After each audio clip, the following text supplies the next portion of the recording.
반정을 이루고 번영하였을 때 그가 노년에 지나온 삶을 되돌아보면서 모든 것이 하나님의 은혜였다고 고백하는 그런 내용입니다. 다윗은 이스라엘의 왕으로 부름받기 전에는 양을 치던 목자였지요. 그래서 하나님이 자신을 두고 보호하신 그 삶의 여정을 마치 목자가 어린 양을 보호하는 그 모습에 비유하여서 노래하는 것입니다. 저도 마찬가지지만 여러분 시편 23편 좋아하지요? 네. 크리스찬들이 정말로 좋아하는 성경 말씀이 시편 23편이라고 합니다. 비록 6절밖에는 안 되는 짧은 성경 구절이지만 우리가 시편의 백미라고 뽑는 이유이기도 합니다. 이 배경을 보시면요, 척박한 광야와 험한 산지가 대부분인 팔레스틴 땅입니다. 대부분의 땅은 비가 내리면 그 위에 보이지 않고 땅속으로 빨리 스며들어버립니다. 연간 강수량, 팔레스타인의 연간 강수량은 600mm밖에는 되지 않는다고 합니다. 여러분, 올여름에 우리나라에 시간당 800mm의 비가 내린 것을 생각해 본다면 정말 이 팔레스틴 땅이 얼마나 척박한 땅이라는 것을 알 수가 있습니다. 그런 땅에서 목자가 양을 위해서 쉴만한 물가, 푸른 풀밭을 찾아간다는 것은요, 사막에서 오아시스를 발견하는 것과 똑같은 것입니다. 그렇게 어렵지만 그러나 성실한 목자는 양들이 먹을 수 있는 싱싱하고 부드러운 풀이 풍성한 곳을 찾아냅니다. 또한 양들이 그 위에 들어 누워서 편히 쉴 수 있도록 푸른 풀밭으로 인도합니다. 그뿐만이 아니라 잔잔하고 깨끗한 물이 흐르는 시냇가로 또 양들을 인도해서 양들의 생존에 필요한 모든 것들을 공급하는 것입니다. 아니, 생존 이상이지요. 정말로 풍요로운 삶의 터전을 양들에게 공급하는 것이 바로 목자의 의무라는 것입니다. 마찬가지로 다윗은 목자가 양들을 가장 안전하고 풍요롭게 인도하는 것처럼 하나님이 다윗 자신을 끝까지 세밀하게 인도하고 보호하여 주셨다는 것을 고백한 것이 시편 23편이라는 것입니다. 우선 1절 말씀을 보십시오. 다윗은 먼저 선포합니다. 여호와는 나의 목자시니 내게 부족함이 없으리로다. 여호와는 나의 목자시니 내게 부족함이 없으리로다. 아멘. 아멘. 여러분, 이것이 시편 23편의 주제인데요.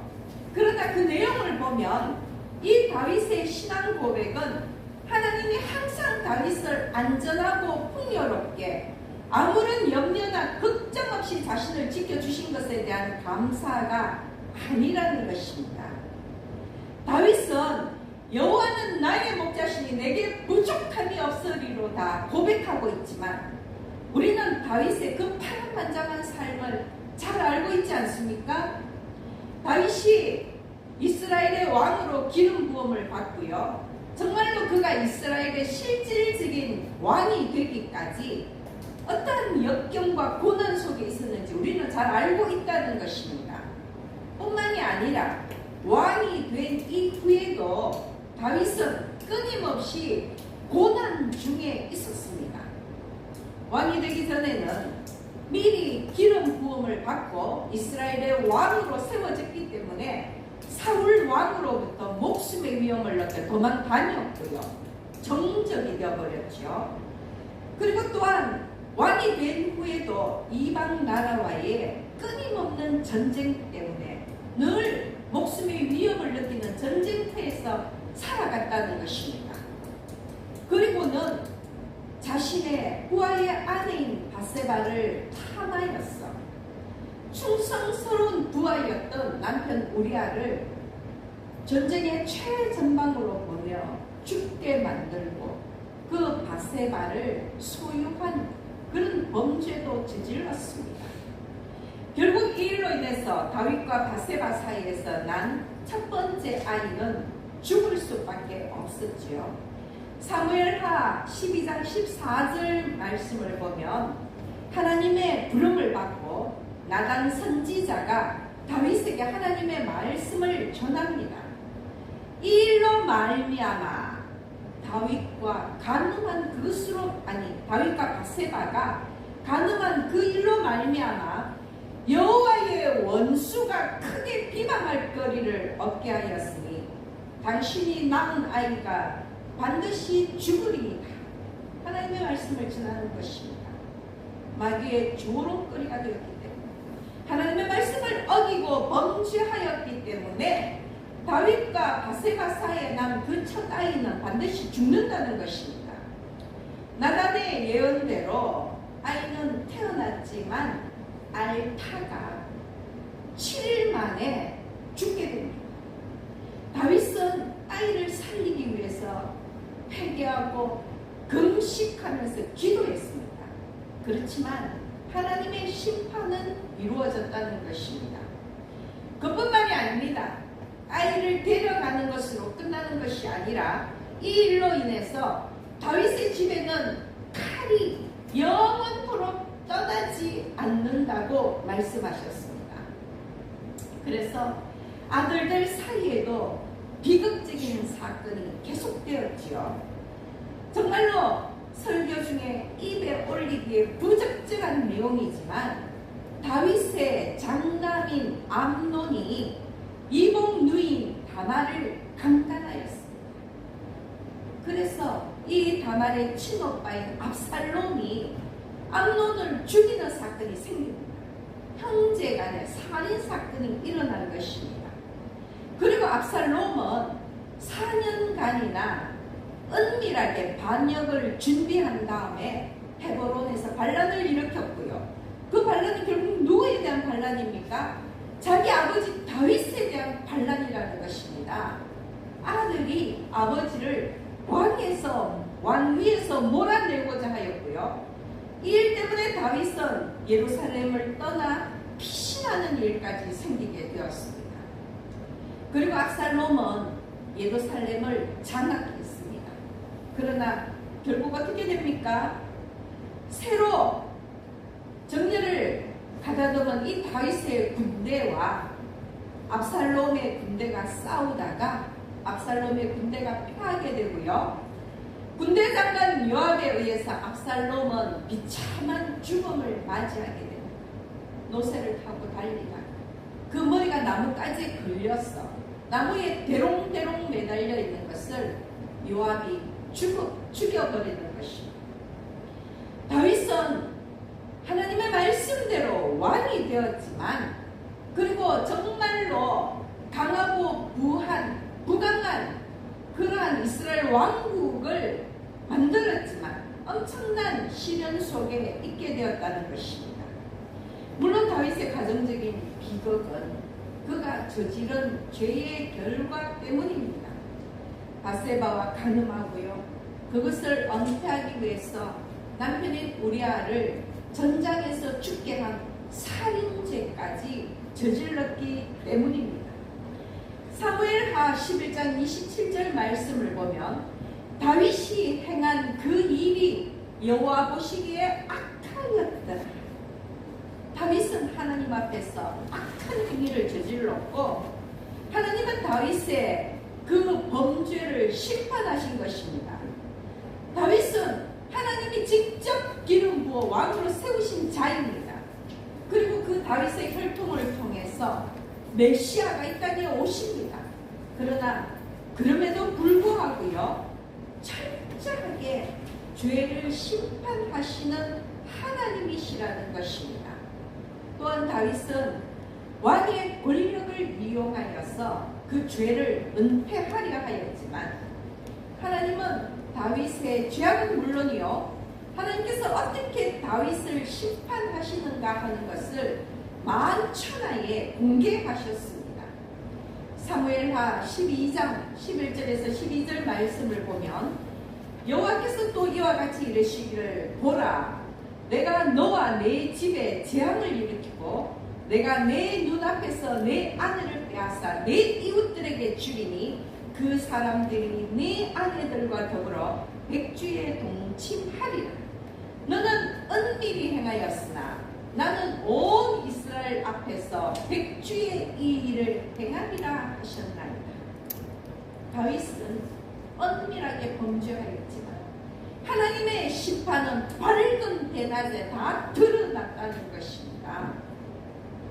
아무리 은밀한 죄라도 혹은 자신만 안다고 생각하는 그 죄도 하나님 앞에서는 감출 것이 없는 것입니다. 하나님의 심판은 매우 공개적입니다. 여러분 그것을 기억하셔야 합니다. 또한 다윗을 향한 하나님의 심판을 보면서 우리가 더욱더 두려워해야 할 것은 정말 하나님은 행한 대로 갚으신다는 것입니다. 그 사람의 행위에 따라 갚으신다는 것입니다. 요한계시록 22장 12절 말씀입니다. 보라 내가 속히 오리니 내가 줄 상이 내게 있어 각 사람에게 그가 행한 대로 갚아주리라. 각 사람에게 그가 행한 대로 갚아주리라. 여러분 두고 보십시오. 정말로 그 행위대로 갚으시는 하나님의 그 두려운 심판을 보게 될 것입니다. 죄 지은 자에게는 벌을 주십니다. 순종한 자에게는 상을 주십니다. 그러나 상 벌의 내용도 정말로 그가 행한 대로 주시는 것 같다는 것입니다. 아니 행한 대로 주십니다. 여러분 다윗의 가정적인 비극을 보십시오. 정말 간음과 강간과 살인이 하나님의 그 심판에 의해서 그의 가정 사이에 비극으로 새겨졌는데 결국 누가 그 일을 행했습니까? 다윗이 저지른 범죄 아닙니까? 다윗이 저지른 범죄 그대로 하나님께서 심판하셨다는 것입니다. 얼마나 두려운 사실입니다. 정말로 다윗의 삶을 통하여서 여러분들의 마음에 우리 마음에 교훈으로 새기기를 권면합니다. 아멘. 그런데 여러분 다윗이 범죄하게 된 그 시발점이 어디입니까? 밧세바를 탐하는 마음, 밧세바를 가지고자 하는 마음이지요. 나의 것이 아닌데 나의 것으로 만들고자 하는 그 순간 여러분 죄를 짓게 되었다는 것입니다. 왕의 권력을 이용해서 엄연히 남편이 있는 여자였음에도 불구하고 밧세바와 동침하였습니다. 더구나 밧세바의 남편 우리아는 충직한 군인으로 다윗이 범죄하는 그 순간에도 다윗과 나라를 위해 전쟁 중에 있었습니다. 그런데 한 나라의 왕이 하나님이 세우신 다윗이 이런 악한 일을 벌인 것입니다. 다윗은 나태해진 것입니다. 거듭된 승리로 말미암아 영적인 긴장감이 풀렸습니다. 다윗이 주변의 대적들을 물리치고 어디로 가든 승리할 수 있었던 것은 하나님의 은혜였음에도 불구하고요 승승장구하니까 마치 자기 마음 먹은 대로 되는 것 같은 그 승리감에 취해서 영적으로 태만해졌고요 결국 그 마음의 욕심에 지고 말았던 것입니다. 아름다운 밧세바를 보면서 안목의 정욕에 빠진 것입니다. 결국 다윗이 죄를 짓게 된 동기는 탐욕의 눈이 멀었기 때문이라는 것입니다. 사무엘하 12장에서 나단은 정확하게 다윗의 욕심을 책망합니다. 나단이 비유로 한 이야기가 있지요. 한 성읍에 두 사람이 있습니다. 한 사람은 부자고 한 사람은 가난한 사람입니다. 부자는 소와 양이 힘이 많았습니다. 그러나 가난한 사람은 오직 암양 새끼 하나뿐이었습니다. 그런데 부자가요, 행인이 오자, 손님이겠죠. 그 손님을 위해서 자기의 양과 소는 아껴두고 가난한 사람이 가지고 있는 그 한 마리의 새끼 양을 빼앗아서 자기에게 온 손님을 위해서 잡았다라는 그 이야기를 다윗에게 들려줍니다. 다윗이 어떻게 반응했습니까? 그는 죽음 마땅하다고 이야기했습니다. 4배나 갚아야 한다고 이야기했습니다. 그런데 그 범죄를, 그 죽음 마땅한 일을 다윗 자신이 저질렀던 것입니다. 부자는 다윗을 비유한 것이고 가난한 사람은 우리아이고 암양 새끼는 바세바를 비유하는 것이지요. 다윗은 깨닫고 회개했지. 그러나 하나님께서 그 다윗의 죄의 대가로 다윗의 아들을 거두어 가시고 그 집안에 칼이 끊이지 않게 하신 것입니다. 하나님은 다윗에게 모든 것을 주었습니다. 성경 말씀을 보면요, 정말로 다윗과 솔로몬에 이어지는 그 제국이 얼마나 찬란한 영광 속에 있었습니까? 하나님은 다윗을 이스라엘 왕으로 삼기 위해서 사울의 손에서 구원했습니다. 그리고 이스라엘 왕국과 거기 속한 모든 것뿐만이 아니라 이스라엘과 유다 족속까지도 다윗에게 다 맡겼고요. 그럼에도 불구하고 그 많은 것을, 그 모든 것을 주었음에도 불구하고 만일 그것이 부족하였더라면 이것저것을 더 주었을 텐데 어찌하여 하나님의 말씀을 어기고 악을 행하여 우리 아들을 죽이고 그의 아들을 빼앗았느냐? 그것이 하나님의 책망이라는 것입니다. 어찌하여 내가 준 것으로 만족하지 않았느냐는 것입니다. 다윗은 왕이니 이미 그에게는 수많은 후궁이 있었습니다. 그런데 어찌하여 우리 아이 하나밖에 없는 그 아내를 빼앗아 범죄했느냐는 것입니다. 여러분, 사무엘하 12장 8절 9절 말씀을 보십시오. 저는 정말 하나님의 절절한 마음이 느껴졌습니다. 두려운 마음으로 읽었습니다. 하나님이 뭐라고 말씀하셨습니까? 내가 모든 것을 너에게 주었지만 그럼에도 불구하고 만일 그것이 부족하였을 것 같으면 내가 내게 이것저것을 더 주었으니 그러한데 어찌하여 네가 여호와의 말씀을 업신여기고 나 보기에 악을 행하였느냐? 여러분, 정말로 안타까운 하나님의 마음이 느껴지지 않습니까? 만일 그것이 부족하였더라면 다윗이여, 내가 너에게 모든 것을 주었다. 그럼에도 불구하고 그것이 부족하였을 것 같으면 내가 너한테 또 이것저것을 더 줄 수도 있었을 터인데 어찌하여 나에게 구하지 아니하고 어찌하여 내 뜻을 기다리지 아니하고 너가 탕욕에 빠져 범죄하느냐? 하나님께서 그 말씀을 하시는 것입니다. 여러분, 우리의 필요를 아시는 하나님이십니다. 우리의 부족을 채우시는 하나님이십니다. 하나님이 보시기에 부족하다, 하나님께서 채워주신다는 것입니다. 그런데 그 하나님의 마음보다 그 하나님의 때를 기다리지 못하고 우리의 욕심이 앞설 때에 결국은 죄를 짓게 되는 것입니다. 십계명에 분명히 하나님은 말씀하셨습니다. 내 이웃의 집을 탐내지 말라.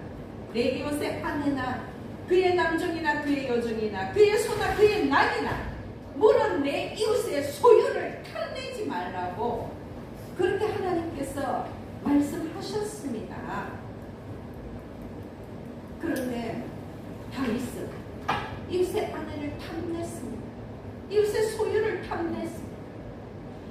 욕심이 잉태한 즉 죄를 낳고 죄가 장성하는 즉 사망을 낳지 않습니까? 사람이 시험을 받는 것은 자기 욕심에 끌려 미혹되기 때문이라고 야고보가 분명히 이야기했습니다. 자기 욕심 때문에 시험에 빠진다는 것입니다. 여러분, 우리의 부족을 채우시고 공급하시는 하나님을 의지하십시오. 탐욕의 노예가 되지 마십시오. 나보다 더 나의 필요를 아시는 하나님을 믿고 결코 인간적인 생각과 욕심에 미혹되지 않기를 권면합니다. 만약에 나에게 넘쳐나는 물질이 없다면 내게 필요 없기 때문입니다. 나에게 빛나는 명예가 없다면 내게 필요 없기 때문입니다.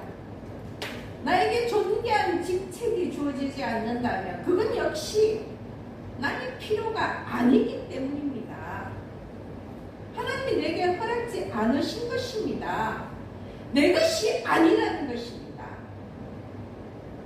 그러므로 내 것이 아닌 것을, 하나님이 허락하지 아니한 것을 나의 것으로 만들기 위해 내 힘으로, 내 생각으로, 내 의지로 소유하기 위해서 욕심을 부린다면 그 결과는 사망입니다. 영적인 사망이요, 육적인 폐망입니다. 또한 여러분, 세상에서 제일 불쌍한 사람은 해문을 구걸하는 사람이라고 합니다. 무슨 말입니까? 어디 눈먼 돈 없나? 누가 나 좀 도와주지 않나? 하늘에서 돈벼락이라도 떨어졌으면 좋겠다. 여러분, 사실 저 역시도 이런 생각을 할 때가 있지만 어리석은 생각이라는 것을 너무나 잘 압니다. 여러분, 이런 생각에서, 이런 욕행을 바라는 마음에서 벗어나야 합니다. 이런 나태한 생각으로 살아가는 한 우리의 삶은 거지와 같은 삶이 될 것입니다. 요양을 바라는 거요, 정말 노력하지 않고 커다란 행운이 나에게 주어졌으면 좋겠다고 생각하는 그거, 여러분, 그거 욕심입니다. 욕심의 또 다른 얼굴이라는 것입니다. 그러므로 내가 가지기 위해서가 아니라, 내 주머니에 넣고 만족하기 위해서가 아니라 형제에게 나눠주기 위해서, 내가 도움을 받기 위해서가 아니라 내가 형제를 도와주기 위해서, 내가 섬김을 받기 위해서가 아니라 내가 형제를 섬기기 위해서 우리는 간구해야 한다는 것입니다. 구해야 한다는 것입니다. 여러분, 한번 생각해 보세요. 내가 가지는 것보다 내 형제가 가지는 것을 더 기도한 적이 있습니까? 여러분, 누가 나를 도와줬으면 좋겠다라는 생각보다 내가 저를 도와줘야지, 내가 그를 도와줘야지 더 생각한 적이 있습니까? 여러분, 대접받기를 원하는 대접하라 했어요. 섬김을 받기 원한다면 먼저 섬겨야 하는 것입니다. 그것이 예수님께서 우리에게 하시는 말씀이요, 예수님이 이 땅에 계시는 동안 우리에게 보여주신 모범이라는 것입니다. 우리가 이렇게 바뀌어질 때에 하나님은 우리에게 이것저것을 더하여 주신다는 것입니다. 우리의 필요를 채워주신다는 것입니다. 그러므로 여러분, 지혜롭게 사십시오. 내가 가지기 위해서 구한다면 그것은 욕심이기 때문에 결국 그 기도는 이루어지지 않습니다. 남을 돕기 위해서, 남을 섬기기 위해서. 여러분, 그렇게 하나님께 구할 때에 그 기도가 이루어진다는 것입니다. 그런데 여러분, 시편 23편 1절에 여호와는 많은 나의 목자심이 내게 부족함이 없으리로다 하는 이 다윗의 고백은요, 다시 한 번 더 말씀을 드리지만 삶의 고통과 후회와 궁핍을 겪고 정말 죽어마땅한 그 죄를 저지르고 난 다음에 그럼에도 불구하고 끝까지 나를 인도하시고 보호하시고 나의 필요를 공급하여 주신 하나님께 대한 감사의 신앙 고백이라는 것입니다. 무슨 말씀이냐면 시편 23편을 보면 푸른 풀밭과 쉴만한 물가만 나오는 것이 아니라 사망의 음침한 골짜기도 나온다는 것입니다. 여러분, 풀밭은 그 초장은 한정되어 있습니다. 팔레스타인 땅에서. 그것을 다 뜯어먹어버리면 그 양들에게 새로운 초장으로 인도하기 위해서는 지형상 골짜기를 건너야 하는 것입니다. 골짜기를, 이 사방의 엄침한 골짜기를 건너가야 푸른 풀밭과 쉴만한 물가가 나온다는 것입니다. 새로운 풀밭으로 가려면 반드시 골짜기를 통과해야 한다는 것입니다.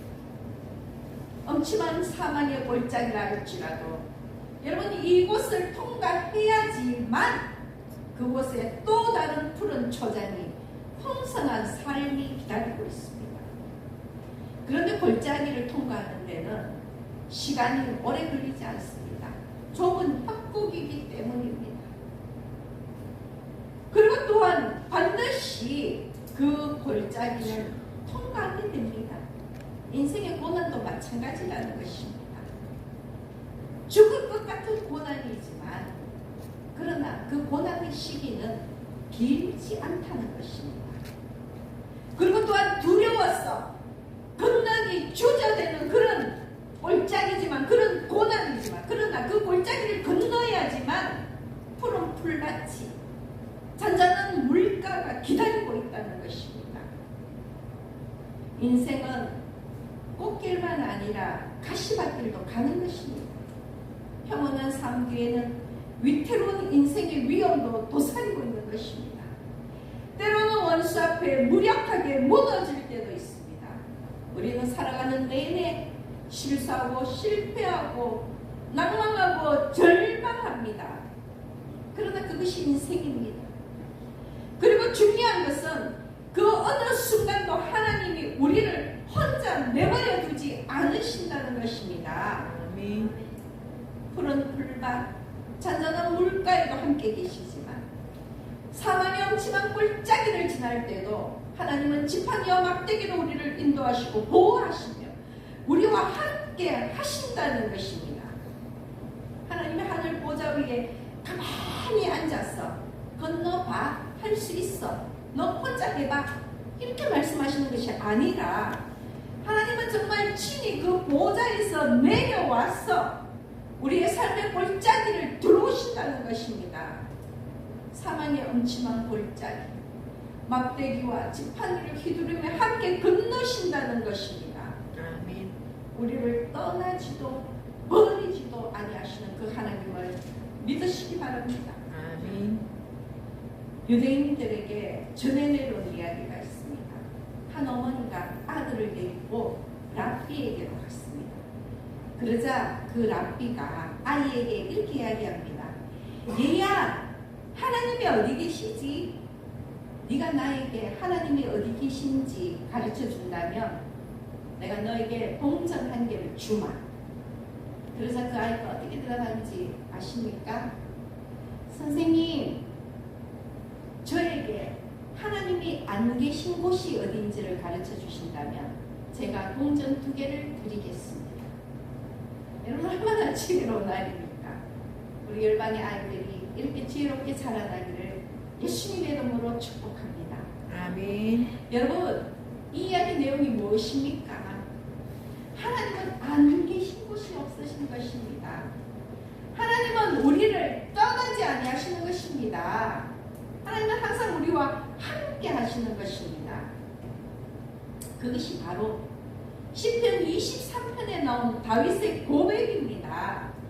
늘 영광 중에 그랬기 때문이 아니라 고난과 고통 속에 있었지만 그러나 지나온 삶을 돌아보니 푸른 불밭에서도 잔잔한 물가에서도 사망의 엄청난 골짜기에서도 하나님은 나와 함께 하셨다. 그것이 다윗의 고백인 것입니다. 언제나 어디서 나에게 풍성한 은혜로 채워주셨다는 것이 시편 23편의 고백인 것입니다. 그래서 다윗은 내게 부족함이 없으리로다 라고 고백하는 것입니다. 결국 이 고백은 여호와는 나의 목자시니 하나님으로 인해 내가 만족하리이다. 이 말씀이 아니겠습니까? 여러분 오해하지 마십시오. 대부분의 크리스찬이 이 시편 23편을 좋아하는 이유가 하나님은 나의 목자시니 내게 부족함이 없습니다.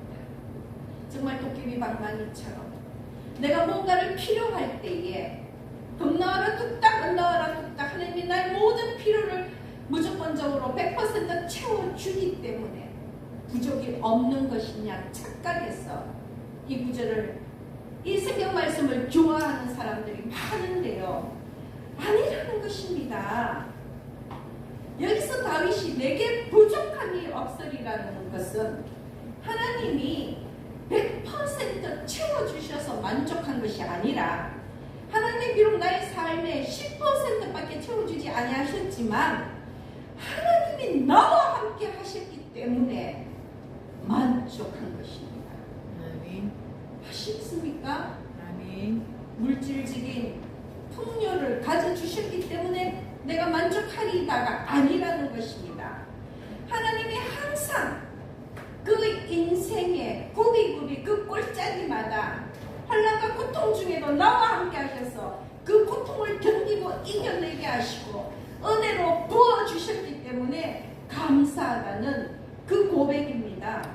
그래서 내가 만족하다, 내가 부족함이 없다는 그 고백이라는 것입니다.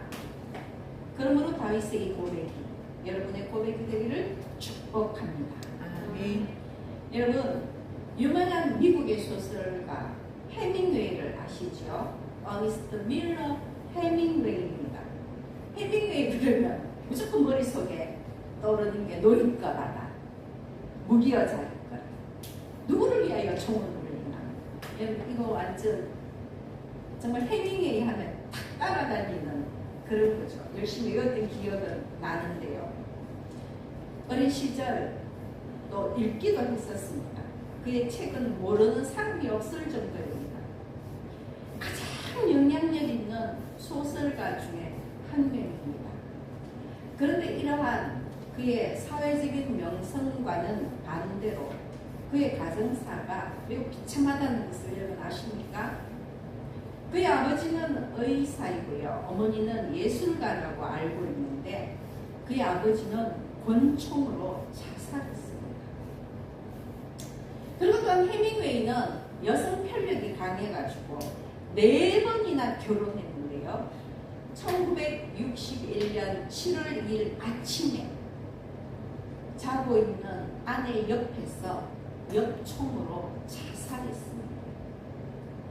여러분 해밍웨이는요 연예인과 똑같았습니다. 자신을 세상에 과시하는 것을 굉장히 즐긴 사람이었기 때문에 매우 화려한 삶을 살았습니다. 또한 그의 작품이 영화화되면서 그는 굉장한 부를 누렸습니다. 세상의 관심이 이 해밍웨이에게 쏠려 있었다는 것입니다. 그러나 나이가 들어가면서요 작품이 만족할 만큼 써지지 않고 그리고 또한 세상의 관심이 멀어지자 그는 늘 술에 취해 살았다고 합니다. 그러다가 심한 우울증과 정신착란증에 시달리게 되면서 결국 그의 인생은 자살로 마감하게 되었습니다.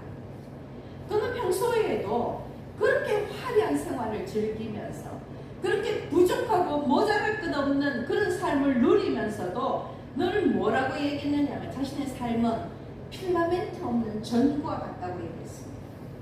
필라멘트 아시죠? 전구 안에 줄처럼 이렇게 되어서 불 들어오는 거 있지 않습니까?